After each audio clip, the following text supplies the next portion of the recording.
The business needs a fresh direction, Daniel. You know that. That was the sentence my younger brother Marcus used right before he slid the buyout papers across our father's old oak desk. Wednesday, 2:17 p.m. I remember the time because the antique wall clock behind him ticked so loudly it felt like the room itself was counting down the end of something. Less than 12 hours earlier, I had been on the phone with Harlan Briggs, our steel supplier of 29 years, calming him down about a delayed shipment from Pennsylvania. Harlan didn't talk to just anyone. He talked to me. That was the arrangement he had built with my father back in 1994, and the arrangement he had transferred to me the day my father handed me the keys to the front office. Now I was sitting across from Marcus in that same office, watching him slide a folder marked final offer toward my side of the desk like we were strangers negotiating a warehouse lease. The office was warm that afternoon, but I felt cold the way you feel cold when your body understands something before your brain does. Marcus wore a navy blazer he'd bought for the last industry conference in Chicago. He had his laptop open beside him with a slide deck labeled Whitfield Manufacturing 2. Our lawyer Bernard sat in the chair by the window pretending to read emails, but I could see him watching everything over the rim of his glasses. My name is Daniel Whitfield. I guess I should say that now. 52 years old, second-generation owner of Whitfield Manufacturing and Supply, a mid-sized fabrication and distribution company our father Ellis Whitfield started in a rented garage outside Louisville in 1978. 26 years of my life inside that building. And apparently, my brother was about to end it in under 20 minutes. Marcus cleared his throat carefully. We've prepared what we believe is a very fair offer for your share of the company. I stared at him because 5 years earlier, I had been the one signing off on his salary bumps when he came in as our head of business development after 2 failed startups. Back then, he couldn't tell the difference between hot-rolled steel and cold-rolled steel. He learned the buzzwords fast, though: vertical integration, digital-first supply chain, legacy inefficiency. He used that last one a lot lately, always looking somewhere over my left shoulder when he said it. I actually laughed once under my breath because the offer number looked insane on paper. Not insultingly low, that would have been easier to fight. It was just low enough to sound reasonable to anyone who didn't understand what the business actually was. You're buying me out for the price of a shipping fleet, Marcus. He gave that tiny closed-mouth smile he practiced in mirrors before board meetings. This isn't personal, Daniel. That line always means the opposite. Bernard finally spoke from the window. He said Marcus had already secured financing through Ridgemark Capital Partners and had lined up the signatures from Aunt Coraline and Uncle Vaughn, our 2 minority shareholders. Together, they held enough voting weight to force a structural decision if I refused a clean exit. I stared down at the papers, but I barely read them. My mind had already gone somewhere else. The mortgage on the lake house my wife Riva and I bought 2 years ago. Our daughter Simone's last year at Vanderbilt. My father's grave marker at Cave Hill Cemetery, 3 rows east of the maple tree. Meanwhile, Marcus kept talking in that polished tone he used when he wanted cruelty to sound like strategy. Some legacy leadership styles just don't scale with the direction the market is moving. That one hit harder than the offer itself, because I knew what he really meant. Too traditional, too relationship-driven, too slow, too much like our father. I picked up the pen Marcus had placed beside the folder. I didn't sign anything. I just held it in my hand while I looked around the office one more time. The framed photograph of our father standing in front of the original garage in 1978. The brass nameplate that still read Ellis Whitfield, founder even though he had been gone for 6 years. The corner shelf where I kept the small metal sample plate from our first industrial contract in 1983, the one that saved the company after the recession nearly killed it. Marcus watched me carefully. I think he expected an outburst. Instead, I set the pen down beside the folder and stood up slowly. I need 48 hours, I said. Marcus opened his mouth to object, but Bernard cut him off gently. That's reasonable, Daniel. Take the time. I nodded once and walked out of that office without looking at either of them again. The hallway outside felt longer than it had that morning. I passed the accounting department where Delphine, our controller for 22 years, glanced up from her monitor and immediately looked back down. She knew. Everyone knew. I had been the only person in that building who didn't. I walked past the production floor, where the sound of the press brakes echoed against the corrugated ceiling the same way it had since I was 14 years old, sweeping metal shavings for pocket money during summer break. By the time I reached the parking lot, my shirt was sticking to my back. Not from heat, from adrenaline finally releasing after being held in check for the better part of an hour. I climbed into my truck, closed the door, and sat there staring at the front entrance of the building my father built with his hands. I didn't cry. I couldn't. Crying is what you do when something is being taken from you unexpectedly. This wasn't unexpected. This was the ending of a story that had been slowly writing itself for the last 2 years, and I had been too busy running the actual business to notice the plot forming around me. My phone buzzed on the console. A text from Harlan Briggs. "Steel is moving tomorrow, confirming Thursday delivery." I stared at that message for a long moment. Harlan had no idea what had just happened. Neither did Emmett Cordero at Redline Fasteners in Ohio. Neither did Sungmin Park at the coating plant in Indianapolis. Neither did the 12 other suppliers whose relationships had been built one conversation at a time over decades. Some of them my father shook hands with in the 1980s. Some of them I inherited when the older generation retired and their sons took over. All of them had one thing in common. They did business with a Whitfield, not with a company. That was the piece Marcus had never understood. He looked at our supplier list the way an accountant looks at a spreadsheet. Rows of names, purchase order histories, pricing tiers, payment terms. He couldn't see what wasn't on the sheet. The Christmas cards, the hospital visits. The son's wedding I flew to in Cleveland 3 years ago because Emmett asked me personally instead of sending a formal invitation. The way Harlan called me first when his wife was diagnosed with cancer in 2019, before he even called his own brother. That kind of trust doesn't transfer with a signature on a buyout document. It doesn't fit inside a slide deck labeled "to." I started the truck and drove home the long way, through the industrial corridor where half our region's manufacturing base still operated. Old brick warehouses, faded signs, family names painted over 3 generations deep. I looked at those buildings differently that afternoon. I saw them the way Marcus saw them. Legacy. Inefficient. Waiting to be modernized by someone who had never spent a full night on a shop floor. And I understood for the first time exactly what my brother had bought. He had bought the paperwork. He had not bought what actually kept the paperwork moving. Riva was standing in the kitchen when I walked through the back door. She had been baking. The smell of butter and brown sugar hit me before I even set my keys down, and for a second I forgot why I had come home 3 hours earlier than usual. She turned from the counter with flour on her hands and stopped when she saw my face. She didn't ask what happened. She just wiped her hands on a dish towel, poured 2 glasses of iced tea, and sat down at the kitchen island across from me. That was one of the things I loved most about Riva after 28 years of marriage. She always knew when the conversation needed to arrive at its own pace.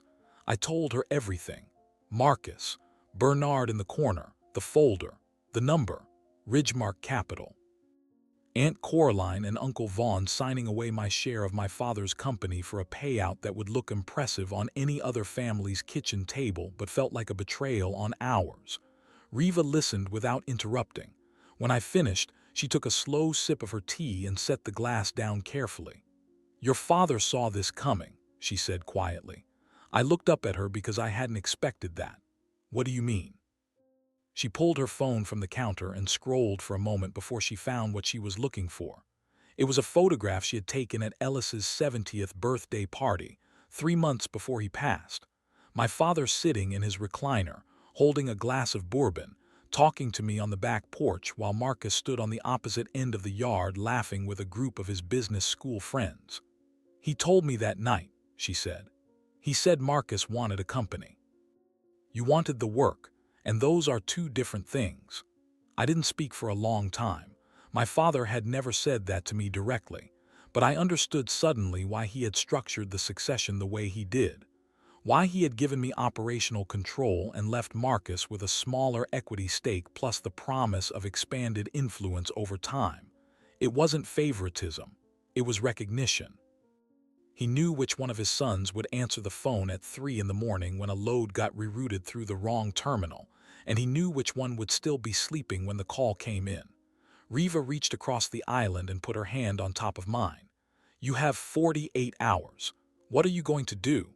I stared at the condensation forming on my glass. "I don't know yet, but I know what I'm not going to do." He waited. "I'm not going to fight him for a company he already turned into something my father wouldn't recognize." That evening, I sat in my home office and opened the filing cabinet where I kept the physical copies of every supplier contract Whitfield Manufacturing had signed since 1981. My father had insisted on keeping paper originals in the house, separate from the business archives. He never explained why. He just said, "Some things you don't want living on a server, Danny."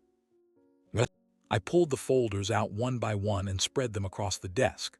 Harlan Briggs, Cordero Fasteners, Park Coatings, Diller Freight Services, Ashworth Metallurgical, 12 more behind them. I read through the contract language carefully. Most of them contained standard termination clauses, 90-day notice, renewal on mutual agreement. Nothing surprising, but something else caught my attention as I worked through the stack. Something I had never noticed in all the years I had signed renewals on autopilot. Almost every single one of those contracts named me personally as the point of contact for supply coordination. Not the company, me, Daniel Whitfield. That was not standard language. That was language my father had put there on purpose. I sat back in my chair and stared at the stack of contracts for a long time. My father had done this deliberately. I couldn't prove it in a courtroom, but I didn't need to. I knew him well enough to understand why.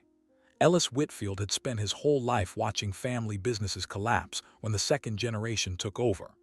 He had seen his own uncle lose a lumber operation in Bowling Green after a partnership dispute in 1971. He had watched 3 of his closest friends get pushed out of the companies they built by younger relatives who thought paperwork was the same as leadership. He had learned something from all of that, and he had quietly protected me from the same fate without ever telling me he was doing it. The clause was small, almost invisible if you weren't looking for it.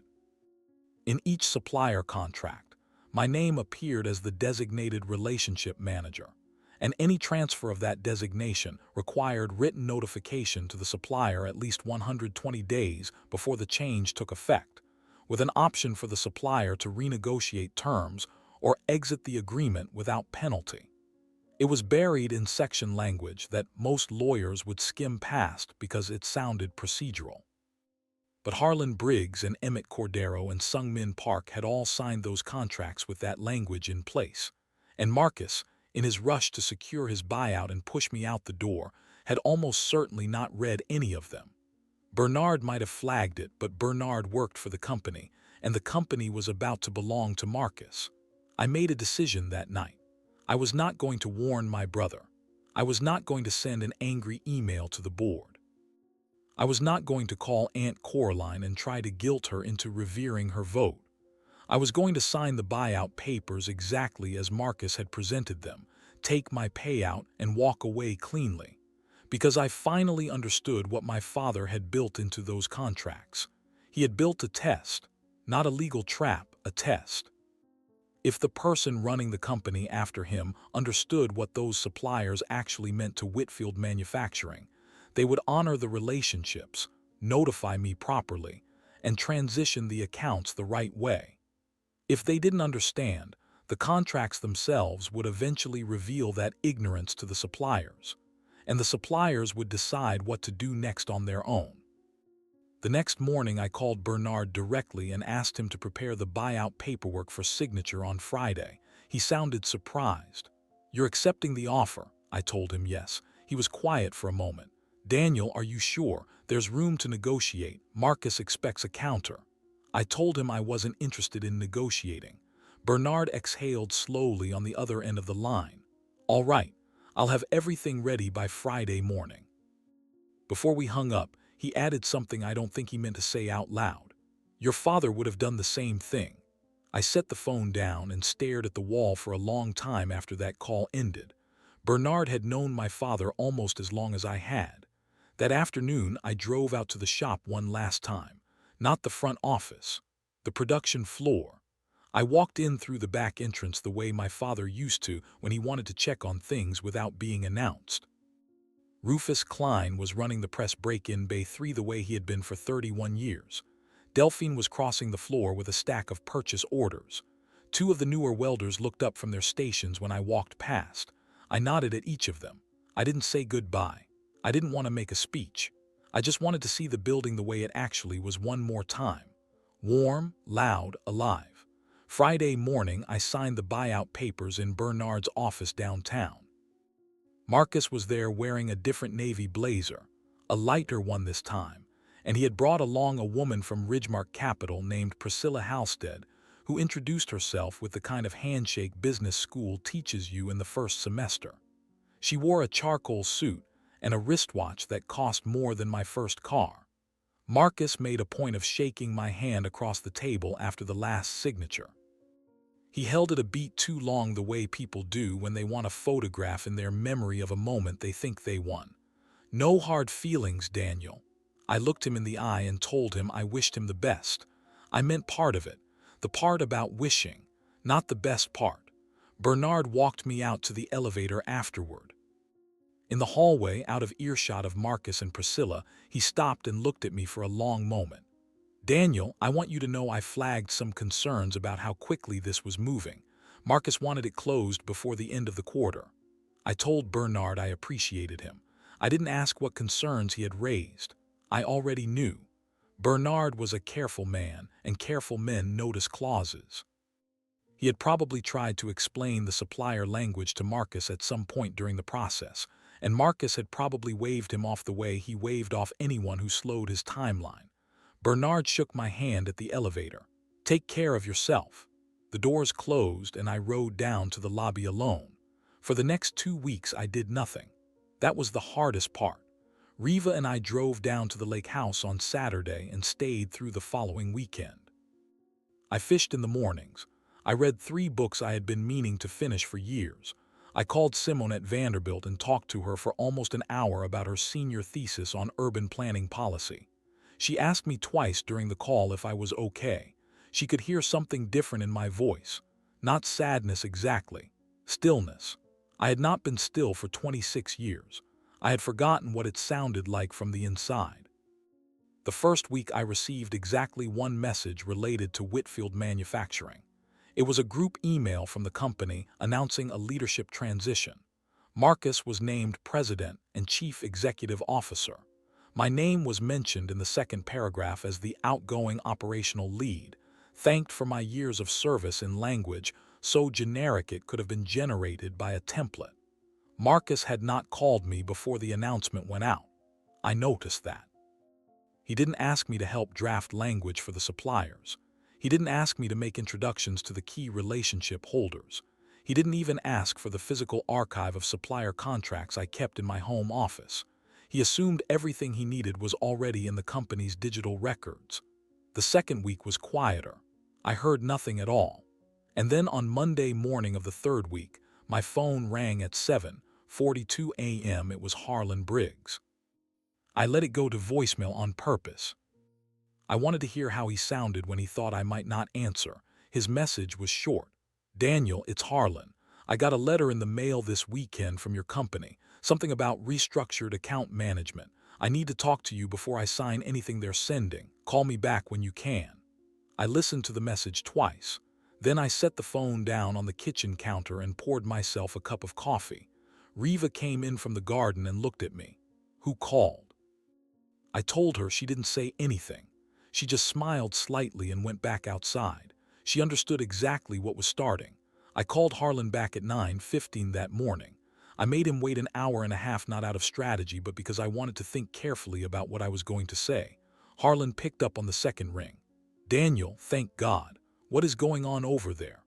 I told him I had signed a buyout agreement with Marcus and I was no longer with the company. There was a long silence on the other end of the line. Then Harlan said something I will remember for the rest of my life. "So you're telling me the person I've been doing business with for the last 22 years is gone, and the first way I find out about it is a letter from a corporate secretary asking me to sign a new account management agreement?" I told him yes. That was exactly what I was telling him. Harlan cursed once under his breath, not at me, at the situation. Then he asked me the question I had been waiting for.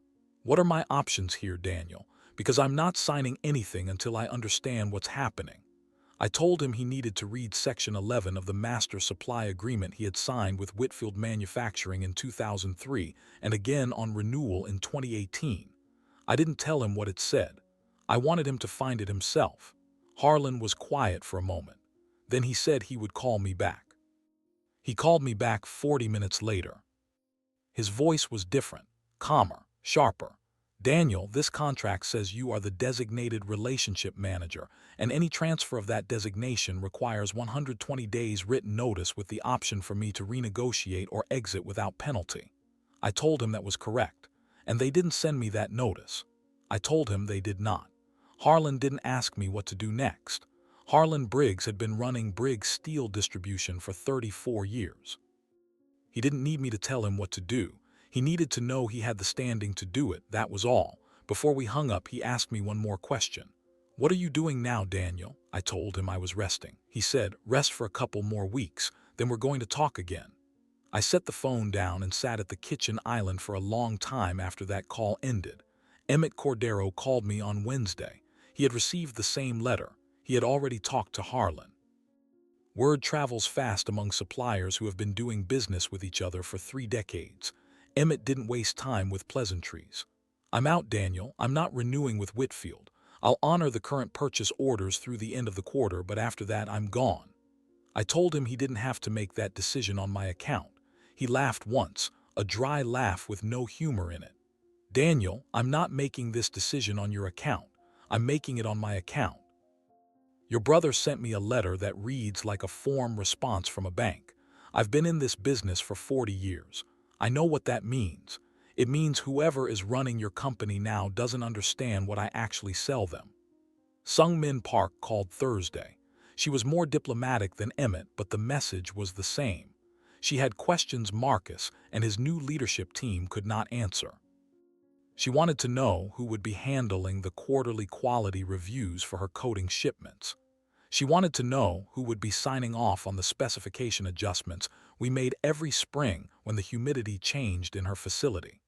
She wanted to know who would be flying to Indianapolis for the annual site visit that had been on our calendar every October for 14 years. Marcus's team had no answers for any of these questions because Marcus's team did not know these questions existed. By the end of that week, 7 suppliers had contacted me. By the following Monday, 11. By Wednesday morning of week 4, all 14 of the primary suppliers listed in the master contract archive had either called me directly or sent an email through a personal channel asking what was happening at Whitfield Manufacturing. I had not solicited a single one of them. I had not sent a group message announcing my departure. I had not posted anything on my professional profile. I had done exactly nothing, and the phone kept ringing. Riva watched all of this with the same quiet expression she had worn the morning Harlan first called. She never asked me what I was going to do about it. She trusted me to figure that part out on my own timeline. But one evening at dinner, she set her fork down and looked at me across the table. "Daniel, at some point these people are going to want more than just a phone call. They're going to want to know if they can still do business with you." I nodded. I had been thinking about that for 2 weeks. The question wasn't whether they wanted to keep doing business with me. The question was what shape that business would take, because I no longer owned Whitfield Manufacturing. I no longer had a distribution operation. I no longer had a shop floor, a warehouse, a fleet of trucks, or the infrastructure to actually move steel and fasteners and coatings from one place to another. What I had was relationships. And relationships in this industry are worth more than infrastructure if you know what to do with them. I drove to Louisville on Friday morning and had lunch with a man named Weldon Ash. Weldon had run a small industrial brokerage firm out of a converted warehouse near the Ohio River for the last 18 years. He was 61 years old, semi-retired, and looking to sell the business to someone who understood the trade. I had known Weldon since 2001, when he first started supplying us with a specialized alloy from a mill in Alabama. He had come to my father's funeral. He had sent flowers when Simone graduated high school. We ate at a diner 2 blocks from his office and talked for almost 3 hours. I told him everything: the buyout, the contracts, the phone calls. Weldon listened the way older men in this industry listen, which is to say he did not interrupt once. When I finished, he wiped his mouth with a paper napkin and set it down carefully on the table. "Daniel, I have been trying to figure out what to do with my company for 4 years. I don't have children who want to run it." My nephew looked at it and decided he'd rather sell insurance. I was about ready to just shut the doors and liquidate the inventory. He paused. "But what you're describing isn't a competitor to what I do. What you're describing is what my company should have been all along if I had built the right relationships when I was your age." He offered to sell me a majority stake in his brokerage at a price that was fair, not generous, but fair. He wanted to stay on as a minority partner and advisor for the first 2 years to help me transition. He wanted his name to stay above the door for the customers he had built the business with. Everything else was mine to shape. I told him I needed to talk to Riva. He told me to take the weekend. On the drive home, I called Bernard from the road, not the Bernard who worked for Whitfield Manufacturing anymore. The Bernard who had been my father's friend for 35 years and had always given me straight answers when I asked for them. I told him what Weldon had offered. Bernard was quiet for a long moment. Then he said, "Daniel, that is exactly what your father would have wanted you to do." Riva and I talked through the weekend, not in a rushed way. We took a long walk Saturday morning around the property. We had dinner Saturday night at the small Italian restaurant in town, where we had been going since our first year of marriage. Sunday afternoon, we sat on the back porch with coffee and worked through the numbers on a legal pad. The buyout payment from Marcus was substantial. Not life-changing money by New York standards, but more than enough to buy the majority stake in Weldon's brokerage, cover the transition costs, and leave a healthy reserve for Simone's final year of tuition and the mortgage on the lake house. By Sunday evening, we had made the decision. I called Weldon at 8:00 that night and told him yes. The next 4 weeks were the busiest I had worked in years. Not busy the way running Whitfield Manufacturing had been busy, which was the busy of managing crises and putting out fires and answering questions that should have been answered by someone else. This was a different kind of busy. This was the busy of building something. Weldon and I met every morning at his office at 6:30 a.m. and worked through the transition together.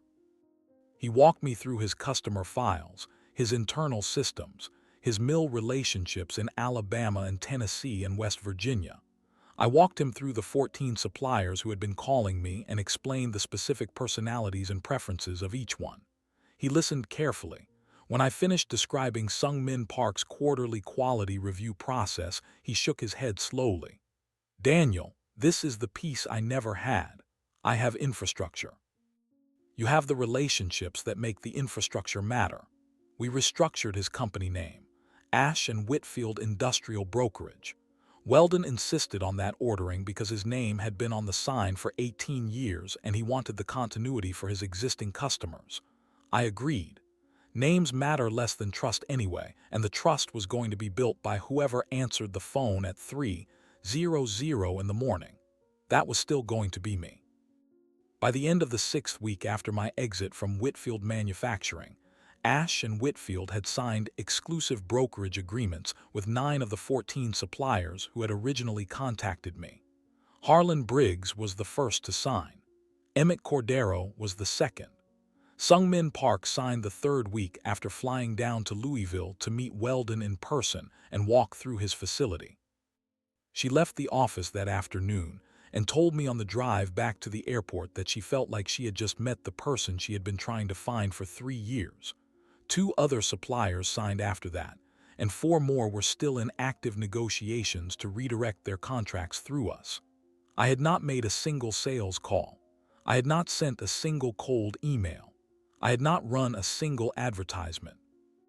Every one of those agreements had come to us because the suppliers themselves had decided they no longer wanted to do business with Whitfield Manufacturing under Marcus's leadership. They came to me because I had answered their phone calls for the previous 20 years, and they trusted me to answer them for the next 20. That was the entire business plan. It sounds simple when you write it down. It took me 26 years to build the credibility that made it possible. Meanwhile, reports were reaching me from inside Whitfield Manufacturing, not through anyone I had contacted.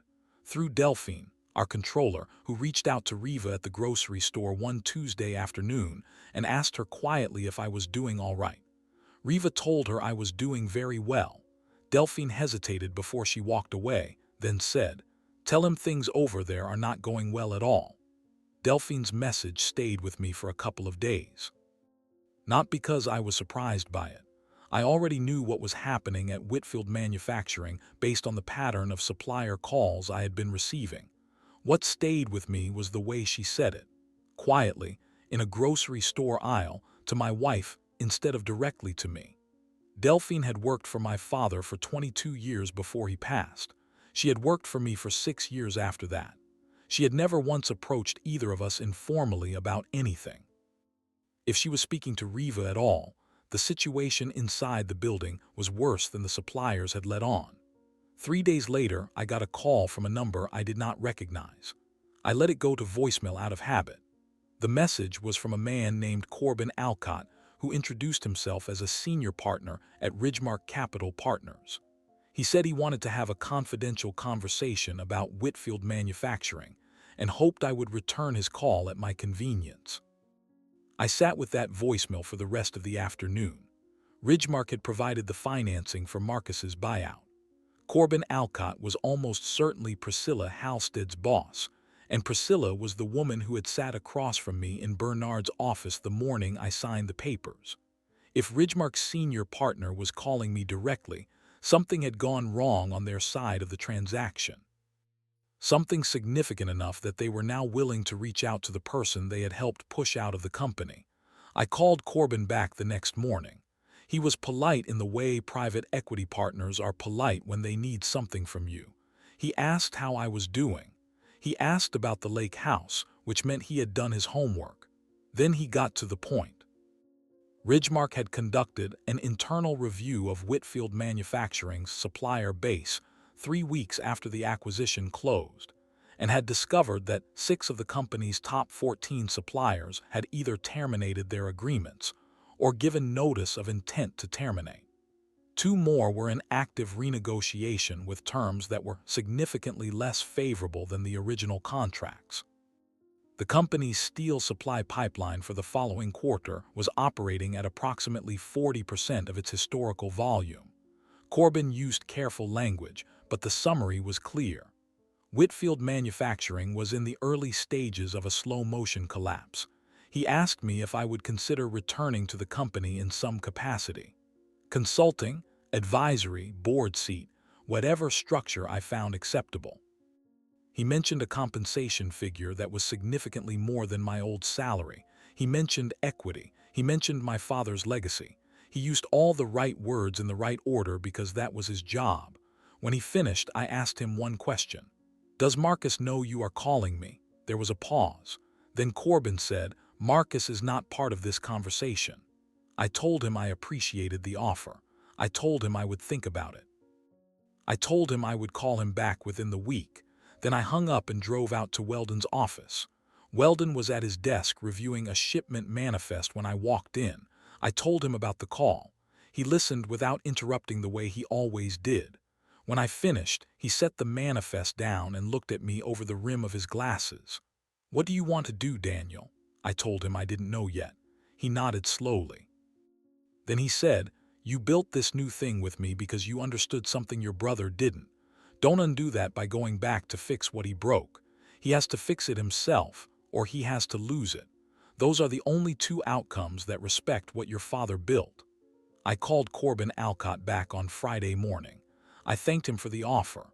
I told him I was not going to return to Whitfield Manufacturing in any capacity. I told him the company's problems were not going to be solved by bringing back the person who had been removed. They were going to be solved by the current leadership team learning what they had actually purchased, or by that leadership team being replaced by people who already understood it. I wished him the best with his investment. Corbin was quiet for a long moment. Then he said, "I understand. Thank you for your time, Daniel." He didn't push. He didn't argue. He had been in private equity long enough to recognize a final answer when he heard one. I never spoke to Corbin Alcott again. What happened at Whitfield Manufacturing after that call, I only learned in pieces. Marcus stepped down as president and CEO 7 months after the buyout closed. The official statement referenced strategic realignment and a return to specialized business development. Ridgemark installed an interim operator from their own portfolio, a man in his 60s named Talbot Ferris, who had run 3 industrial companies through turnarounds in the Midwest. Talbot reached out to me exactly once through a mutual contact and asked if I would consider a single introductory meeting with him. I politely declined. It was not personal against Talbot. He was probably a good operator. It was that I had already made my decision, and I was not going to spend the next chapter of my life managing the consequences of my brother's ambition. Aunt Coraline called me on a Sunday afternoon about a year after the buyout.